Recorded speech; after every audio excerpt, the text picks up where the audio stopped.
Hi, this is Sabrina, and this is your Summer Survival Guide Diet Culture Edition. Welcome to the Live Unrestricted podcast, a show where you'll learn how to heal your relationship with food and your body so that you can focus your time and energy on more important things like your personal growth. I'm your host, Sabrina Magna, food freedom coach, and my mission is to help make your life happier and healthier without stress, overwhelm, or guilt about food. If you love the show, please do go out and share it. And if you're looking for support with your relationship with food, details about my programs are in the show notes. Thanks for spending time with me today. Now let's jump in.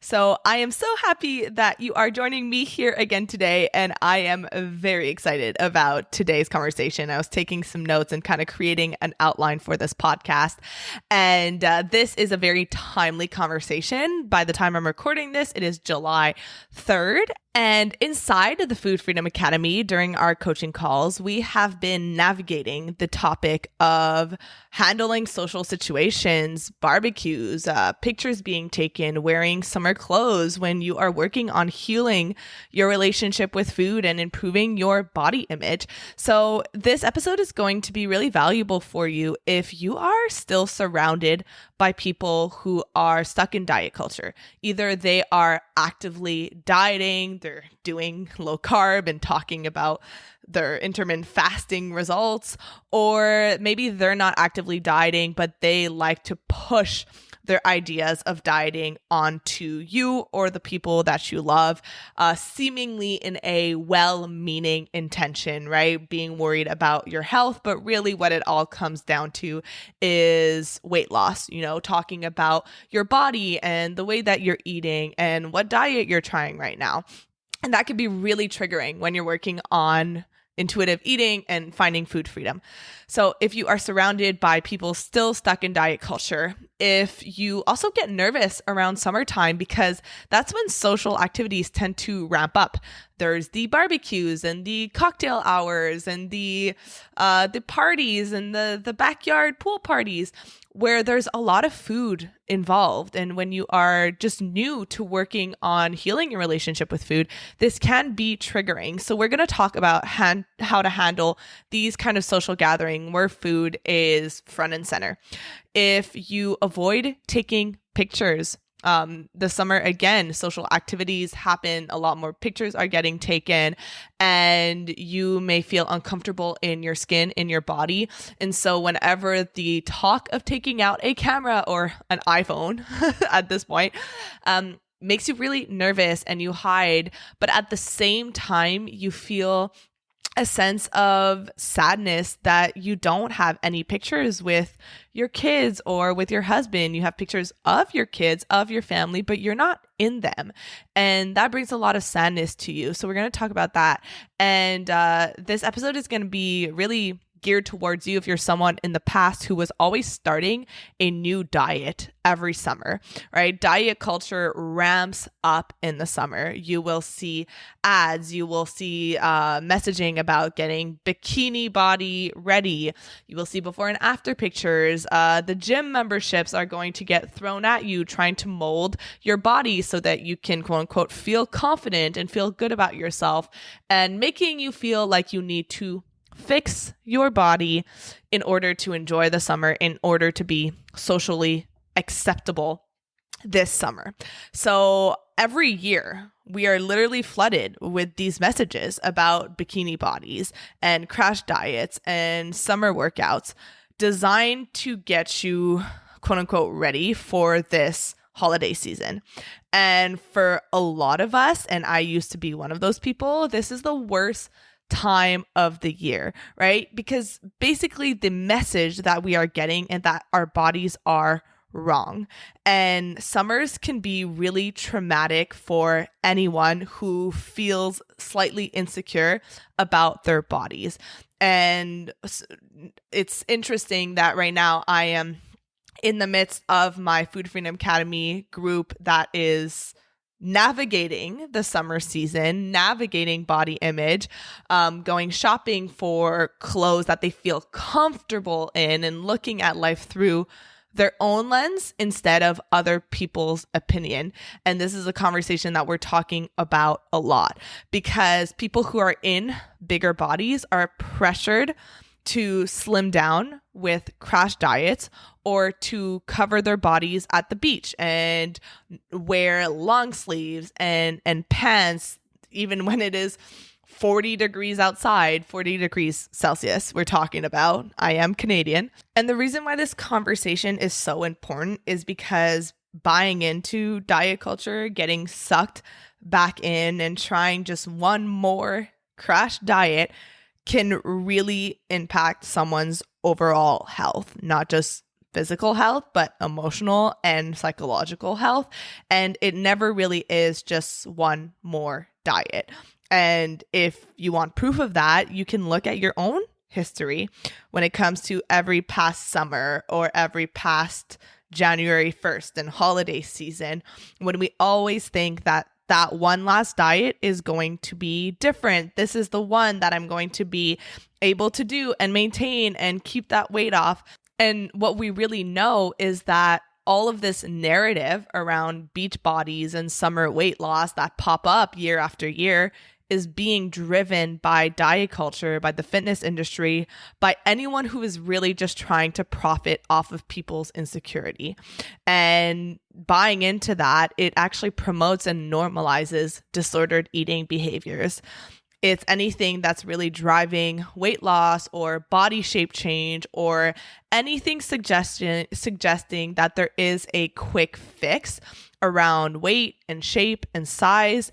And we see these harmful messages, and you might experience them through loved ones as well, that target our insecurities, and they encourage us to invest in diet programs or restrictive eating patterns or crash diets or detoxes or cleanses in order to fit someone else's perspective of what a beauty standard is. And we end up spending a lot of money and wasting a lot of our time trying to adhere to that. And right now, you might be feeling uncomfortable in your body. You feel hot all the time. You feel like movement is difficult. Clothes that used to fit you doesn't fit you anymore. And it is so easy to get pulled back into old patterns because we want something that's going to make us feel better instantly. And so we engage in these restrictions and these restrictive diets and over exercising in order to feel better about ourselves. But we know that's not a long-term solution. Dipping in and out of dieting, it can only further lead to a disordered relationship with food, with our bodies. And over time, it leads to weight cycling. You may lose that weight for the summer, gain it back in the fall, gain even more during the winter, and then you repeat that over and over again. And what we know from weight cycling is that it is harsher on someone's body. It is more harmful to our health to constantly go up and down in weight than it is to maintain a consistently higher weight. And so I want to talk about this summer survival guide, how to navigate the summer when you are maybe feeling uncomfortable in your body or you are being pressured by family members. And this conversation was sparked out of a conversation that I was having with one of my clients, because she was saying how I think she was approaching a holiday with her whole family, and she was feeling nervous about it because she's been feeling so good as she's been progressing through the Food Freedom Academy and making such incredible changes to her life and becoming an intuitive eater and trusting her body again and trusting herself around food and just feeling really good about this change that she's made in her mindset and this complete 180 from the dieting that she's been doing for, I think, like over 20 years. But there was the nerves of now I'm going back into an environment where people don't maybe understand what I'm doing. They don't understand intuitive eating. They're so used to me constantly dieting that I'm afraid that they're already going to be asking me about what diet I'm doing, and they're going to be judging the food decisions that I'm making, right? Like, what if I choose to have a burger and people make a comment about me having bread this time around? And I so understand how triggering that could be, because I used to be that girl who didn't eat carbs, who went to the barbecue and only had the salad, and who would refuse to ever eat anything quote unquote unhealthy in front of people, because I had that identity as the healthy, disciplined friend. But what people didn't know is that when I wasn't around people, then that's when I would binge on all of these foods. And so when you have the identity of a dieter, right? Like, people have only ever seen you constantly being on a diet, then to break free from that identity and to start shifting your identity towards someone whose life no longer revolves around food and your body, you have maybe done that change internally, which that can be a whole other conversation by itself, because the identity crisis that can happen when you stop dieting and become an intuitive eater is something that's real, and it is something that needs to be talked about, because if you're navigating this by yourself without any kind of support, then you might think that there's something going wrong, and that's just not the case. But when you've gone through that identity shift, which is so empowering, you've done that internally, but people around you may not know that you've done that, right? So they're still stuck in your old patterns of behaving and of dieting. So what we're going to start by talking about is how to navigate social situations when it comes to conversations around bodies, around the way that you're eating. Then we're also going to talk about how to handle social situations where food is involved, and how to make sure that you can honor your cravings, honor your body, listen to your body, eat the foods that you want without feeling nervous that you're going to lose control. We're also going to talk about how to navigate the putting clothes on that feels comfortable for you, and how to live your life through your own lens and wear clothes that makes you feel comfortable and confident, as opposed to trying to appease the people around you. So we're going to start by talking about how to navigate social situations and diet culture conversations and talk. In the academy, we have a full training on this, along with a worksheet and a guide on how to handle conversations like this with friends and family that may have been triggering in the past. So if you are someone who wants to know how to handle conversations about weight and about food and about diets without being triggered, I would be more than happy to share this guide with you. So you can go to my Instagram, Sabrina Manuel Health, send me a DM with the word, we'll say summer survival guide. So you can send that to me, and I'm going to send over a guide so that you can have it in writing. I'm more of a visual person, on how to handle diet conversations. But there is a very real challenge when you are working on improving your body image and on healing your relationship with food, because especially at the beginning, the coat of armor that you have against diet culture is really thin. It's non-existent before you get started on this healing work, because diet culture has that pull on you. It has that control. You hear someone telling you to do low carb, you do low carb. You hear someone telling you that there's something wrong with your body, you internalize that belief. And so that armor is non-existent. When you are starting to do that healing, then either you're doing it with a coach in a program, or you're doing it by yourself. Then over time, that armor against diet culture becomes thicker and thicker. So I want you to imagine at the beginning, it's probably going to be like paper thin, very easy to get through. But over time, as you start shifting your belief around bodies and around food, it becomes thicker and stronger. But as you are working on creating a thicker armor, and you are exposed to social situations, we want to create boundaries. We want to create boundaries. We want to be prepared, because there is a good chance that conversations around food and body are going to pop up. One thing that all of my clients are so surprised about when they start doing this work is they all come back to the calls and say, oh my God, I have never noticed how much every single conversation revolves around people's bodies and how much someone has gained or lost and their new diet they're trying, or conversations about, oh, I just ate a donut, I have to burn it off tomorrow. And there's diet culture has infiltrated everyone, either consciously or subconsciously. And I remember when I started my own healing process, I knew that I was going to be really fragile at first. And I knew I was going to be very uncomfortable as I was learning to reincorporate foods back in. And I was opening up my tolerance to gaining weight and having my body change, because that was something that I was really rigid about. And when I was losing a lot of weight because of my eating disorders, there was a lot of positive encouragement.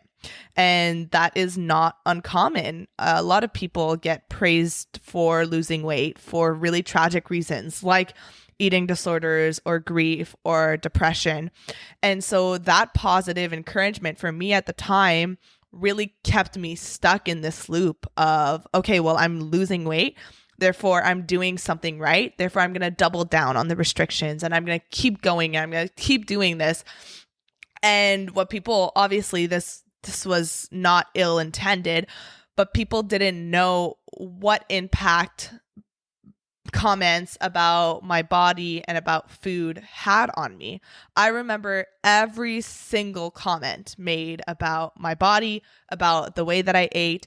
I remember this one specific time I was home for the holidays. I went to school in Ottawa, but I was home in Montreal for the holidays and I was making coffee. I remember exactly where I was standing in my kitchen. I remember exactly what sweatpants I was wearing, and I was making coffee and my mom looked at me and goes, oh my God, Sabrina, you have no more bum. And at the time, I took that comment as, yes, you're doing something good. What you're doing is working. But I was also severely under-eating, undernourished, over-exercising, and losing my friends because I was so socially isolated and exhausted and just physically and mentally unwell. But that comment, I remember everything about it and it kept me going. And this is not to say, like, my mom had no bad intent when saying that, but we internalize every comment. And I'm sure that you can probably relate to this, remembering all of the comments that you've gotten about your body, either good or bad, either fueling your restrictive eating or sending you down a binge spiral because of the shame and the guilt that you felt, whether it was from a family member, a stranger, a doctor. So as I made a commitment to myself to recover and to start healing, I had to sit down with the people who I was the closest with in my life, in my family, the people who I would spend a lot of time around eating and around exercising. And I had to sit them down and say, look, from now on, and at the time I was still having a hard time really vocalizing what I was doing and why I was doing it because no one knew the extent of my eating disorder. But I sat them down and I said, from now on, any comments, whether good or bad or neutral, around my body and around food, I just don't want to hear them. So no comments about me going for a second plate, no comments about how my body is changing, no comments about how much or how little I'm exercising, no comments about how much I'm putting on my plate, nothing. Because any comment, when your armor is so thin, can send you down a path of questioning yourself, of questioning your trust in your body and questioning your food choices. And intuitive eating is about reconnecting to yourself. It's about becoming so trustworthy that you know how you should be eating and you know what feels good for your body, regardless of what it looks like. And you know how you want to move your body, and you don't want to let external factors influence that trust that you are rebuilding with yourself. So there's different ways to set boundaries when it comes to social situations. There's ways that you can set boundaries ahead of time. There's ways that you can set intentions of how you want to navigate certain conversations ahead of time. And there's also boundaries that happen internally for you. And the way that you navigate social situations is going to be different based on the people that you interact with and their level of awareness and their level of openness. And that's why when I'm talking about this with my clients, we get super specific on how open and comfortable they are to navigating these conversations, whether it means avoiding or excusing yourself or changing the topics or actually educating people on intuitive eating if you feel like that's something that they would be open to. So what I'm going to give you is some strategies, some different ways to approach these conversations. And it's up to you to decide what is the way that you're the most comfortable with, depending on who you're surrounded with. And one thing that I think is always a really good idea, we're going to talk about this when it comes to eating patterns as well, is setting an intention ahead of time. When you're in the moment, if you haven't mentally rehearsed and prepared yourself, it is really easy to freeze and to not know what to do. There's a reason why athletes, like, they visualize ahead of time. They think about how they're going to handle certain situations, because in the moment, your brain is going to freak out. It's going to get triggered easily. It's not going to know what to expect and how to handle certain things. So going back to my specific client that we were talking about, we talked about creating a game plan ahead of time. And she went through the worksheet that we talked about, how to handle diet talk with friends and family, and got clear on what strategies made the most sense for her. So in this worksheet, I have 5 different ways to handle diet conversations, but today I'm going to go over 2 of them.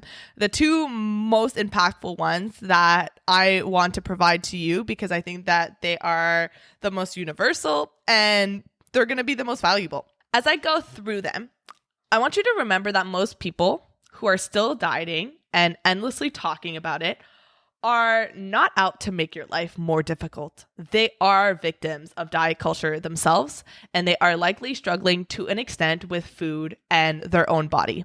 And your job is to protect yourself from these conversations. It always comes back to pulling the focus on your life and what is best for your health. And this is something that I want you to remember and write it down on a Post-it. Write it down in your journal so that you can always remember this.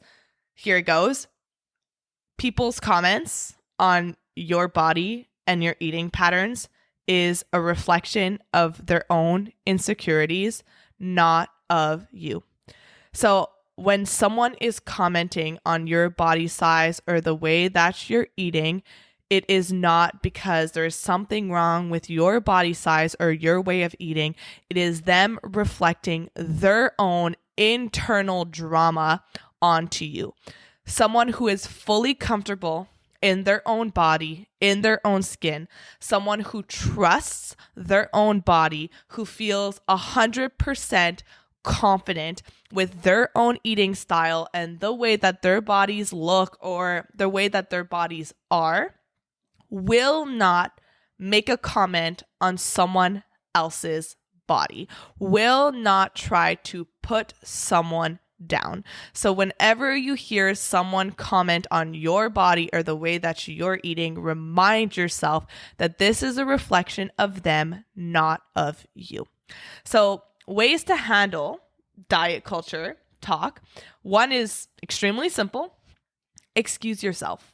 If it's possible, and if you feel like you're in a conversation with someone who would not be receptive to any kind of challenge, who would not be receptive to hearing about intuitive eating, this is someone who is constantly pushing dieting and weight loss on you, and you feel like it would just be easier for you to walk away, you can physically remove yourself from the place where the conversation is taking place. You can be polite and say, "Excuse me while I go to the restroom," or if you're in a crowd, you can possibly excuse yourself and walk over to the other room, do something in the kitchen, make a phone call, keep yourself busy. You do not have to stay in a conversation where you feel triggered, you feel victimized, you feel uncomfortable, and you're going to know. You're going to feel it in your body. Emotions are a vibration in your body, and so you are going to feel it. And if you don't feel like this is a situation where challenging or changing the topic is going to be productive, then walking away and physically removing yourself from a triggering conversation is an extremely powerful way to just shut that down. And then the second way to handle a conversation, if you feel comfortable and confident to speak up, is to change the topic. And you can have, and I recommend that you do this, is having a few topics in mind so that you are ready to change the topic, especially if you know that the topic of diet tends to come up with this person or this group of people. It doesn't have to be a clear segue. Choose any topic you know will spark a conversation or distract from the current diet conversation. So, for example, I'm actually on a new path to talk about something new at parties. Don't you feel like we always talk about diets? Have you read any good books recently? Or you could also say something like, I'm really trying to heal my body image and my relationship with food. Could we talk about something else? Or I really like talking to you, but I prefer to talk about topics other than weight and dieting. Have you seen the newest Spider-Man movie, for example? I remember a couple of years ago, I was with a group of my friends, and one of my friends had been going through something rather difficult in her life, and she lost a lot of weight. And at the time, I didn't know if the weight was lost in a healthy way or if she was really going through something.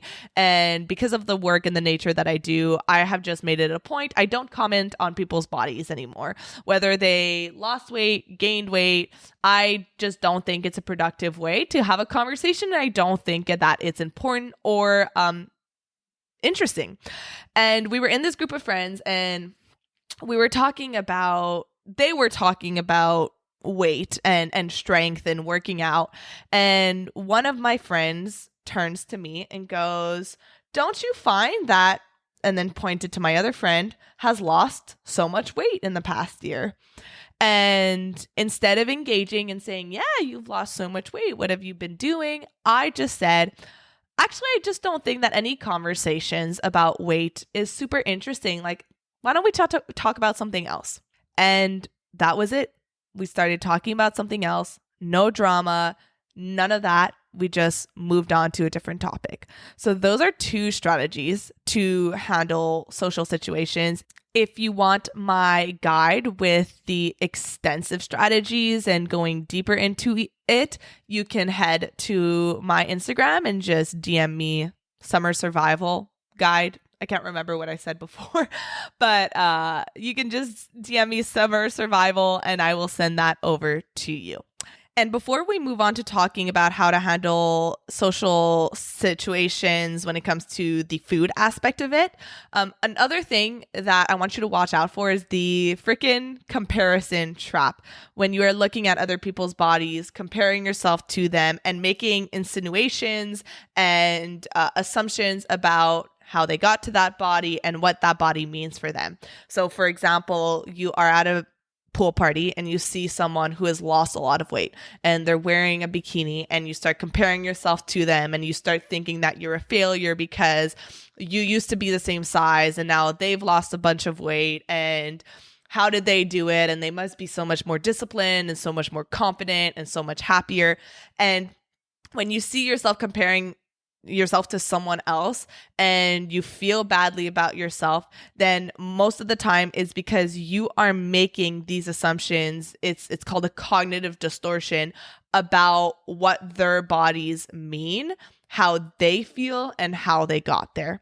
And so when you're looking at someone in a bikini and you see that they've lost weight and you're going down that comparison spiral, I want you to try to catch yourself and ask yourself, what am I thinking about this person? What assumptions am I making about this person that are making me feel so badly about myself?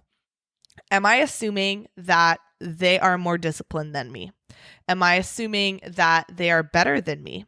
Am I assuming that they're happier, more confident, more loved? Right?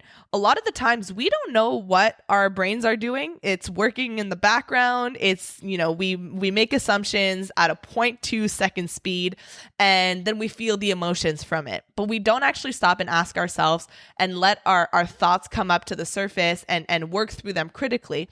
So ask yourself, what assumptions am I having about this person? And when you actually get clear on what assumptions you are having, ask yourself, are these assumptions true? Do I know for a fact that this person is more disciplined than me because she's lost weight? Is it true that she is happier because she's lost weight, or more lovable? Do people care about her more now that she's lost weight? Ask yourself and think critically through these assumptions that you've made. And a lot of the times, they're assumptions that are not based in facts. And a lot of the times, they are flawed or outright wrong. And so working through those assumptions and recognizing that being in a smaller body does not necessarily make you healthier.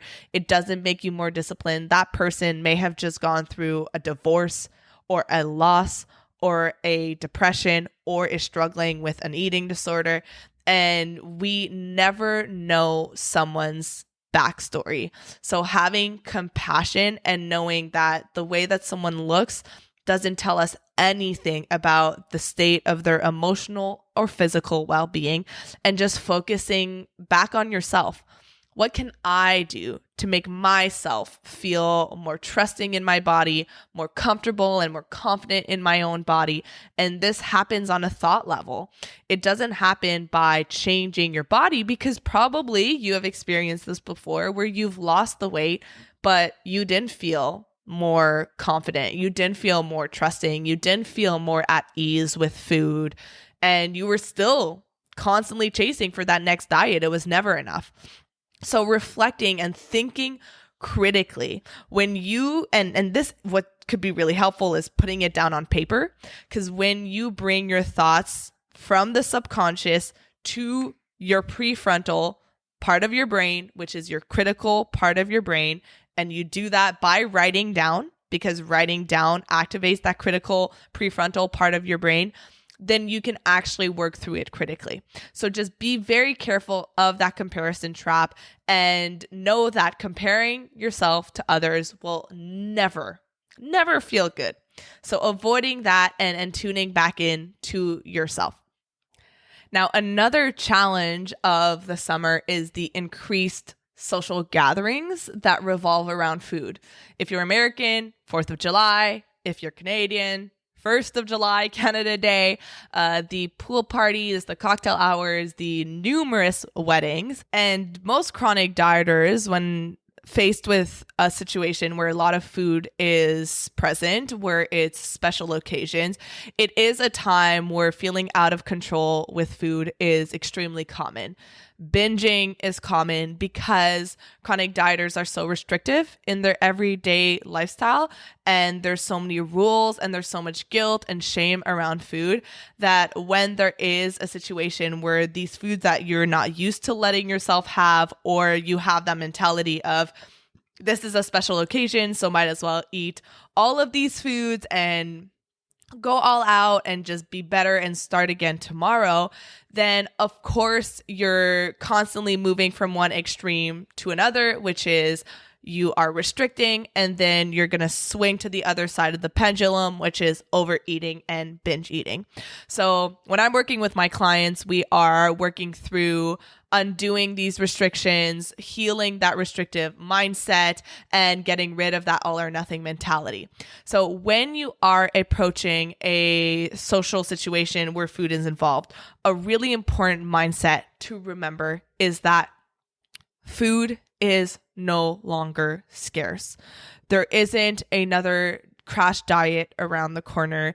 You are not getting back on track tomorrow. You are not doing something wrong for having a hamburger. There is no guilt or shame for enjoying food. When you go into these situations with the intention of honoring your cravings while also feeling good, honoring your body, and really respecting your hunger and your fullness cues, then it becomes a lot more of a pleasurable and calm situation. So, going back to setting those intentions, I find it so valuable to give your brain those instructions ahead of time. So, for example, when I was first working on healing my relationship with food, one of my biggest downfalls, my biggest quote unquote weaknesses were all you can eat sushi buffets. Because the way I saw it is if I've paid for it, if I've put the money in there, I'm going to get my money's worth. But I would end up eating so much that I was uncomfortable. I felt sick. I walked away not wanting to eat for the rest of the day. It just overall wasn't a fun experience.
But because in my mind, sushi was quote unquote bad, and on top of that, I had already eaten to a point of discomfort, well, might as well just take it all the way, eat all of the food, and start again tomorrow.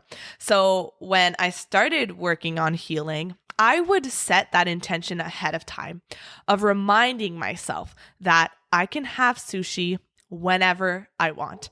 And even if the money has been spent, no matter how much or how little I eat, the money has already been spent.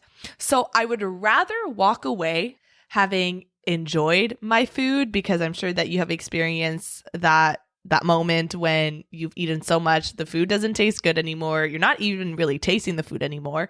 So having enjoyed my food, having felt satisfied and nourished my body without feeling uncomfortable, feeling stuffed, which just taints the entire eating experience.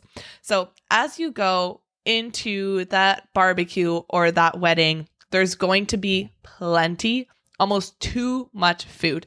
And so the first thing is setting those intentions.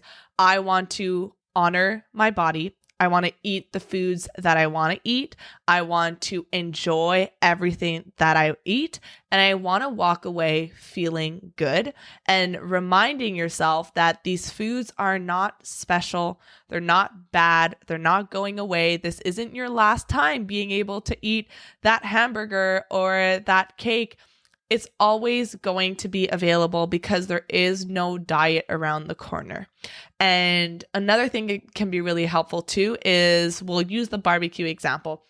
A lot of the times I'm like visually picturing that table with all the different foods. You've got the chips and the pasta salad and the potato salad and the hot dogs and the hamburgers, and they're all laid out in front of you. Or maybe they're a little bit mismatched all over the place. But first evaluating, what is my hunger level, right? Like before I even start eating, where am I at? Am I starving? Am I just a little bit hungry? Like evaluating how hungry you are, because this is going to give you a good gauge, a good idea of how much food you want to give your body.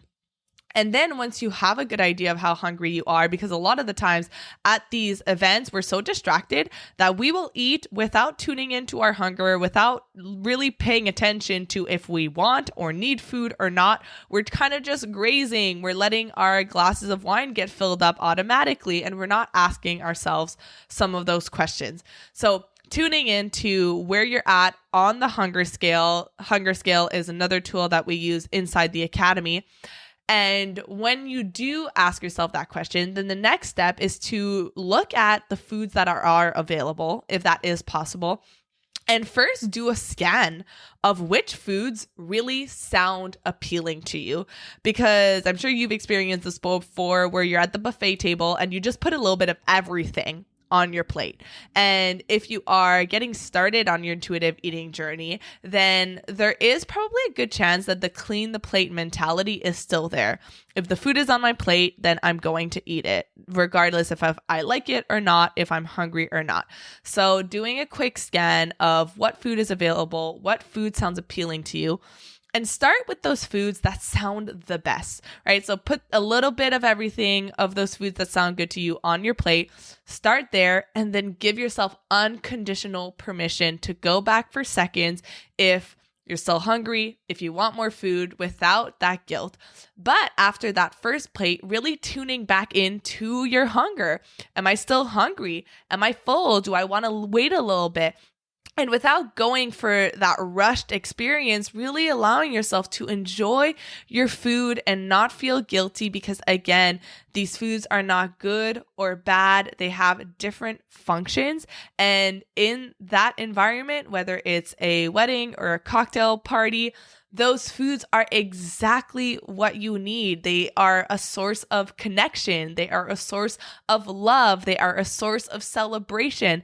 And you're going to have your entire life to eat the vegetables and the fruits and the salads. And it is okay if you go a day or a week without eating the most healthy foods in the world, you are going to have so much time to give your body those nutrients. So it is okay to enjoy your food, and you do not need to get back on track tomorrow. Just make it an intention to listen to your body, to honor what feels good for you. And tomorrow, if you're craving a little bit of movement in the day, to go for a walk or do some light stretching, not to burn off what you ate yesterday, but because that's what your body wants and needs. And if you're craving just to go right back to regular eating, whether that is having bacon and eggs for breakfast, that's also okay. We want to promote consistency and balance instead of yo-yoing between restricting and binge eating. So that's my advice when it comes to social settings where a lot of food is involved. And lastly, we are going to talk about how to handle clothing, right? So you might be experiencing your clothes being tighter. Maybe your clothes from last summer don't fit anymore. If that's the case, I'm right there with you. None of my shorts were fitting, and I went out and I bought a bunch of new shorts. And what's really interesting is that when I was wearing my old shorts that felt tight on me, were riding up my butt, were super tight on my waist, there is that belief, that initial thought that pops up that is created by your subconscious that tells you there's something wrong with your body because it doesn't fit your clothes. And that's an old eating disorder thought. And that is a thought that has been perpetuated and internalized by me because of diet culture, right? If your clothes doesn't fit you, there's something wrong with your body, not something wrong with your clothes. And I worked through that belief, and I am now so solid knowing that if your clothes does not fit you, there's something wrong with your clothes. There's nothing wrong with your body. And buying new shorts have been so freeing for me, because now I don't dread getting dressed in the morning knowing that I'm wearing clothes that doesn't fit me. Of course, in the morning, if I had to put on my 4-year-old niece's pair of shorts, I would feel uncomfortable because that clothes is not meant for me. And my clothes from last year or my clothes from years ago, maybe it's not meant for me anymore. My body changes throughout life, and that is part of the human experience. So buying clothes that is meant for my here and now body, and not associating any kind of judgment, any kind of moral value, any kind of meaning to the process of buying a larger pair of clothes. And I have done an episode on this, on how to go shopping for new clothes, how to handle your mindset around new clothing. I'm pulling it up right now to see what the actual number of that episode was. Episode 33, what to do when your clothes don't fit anymore.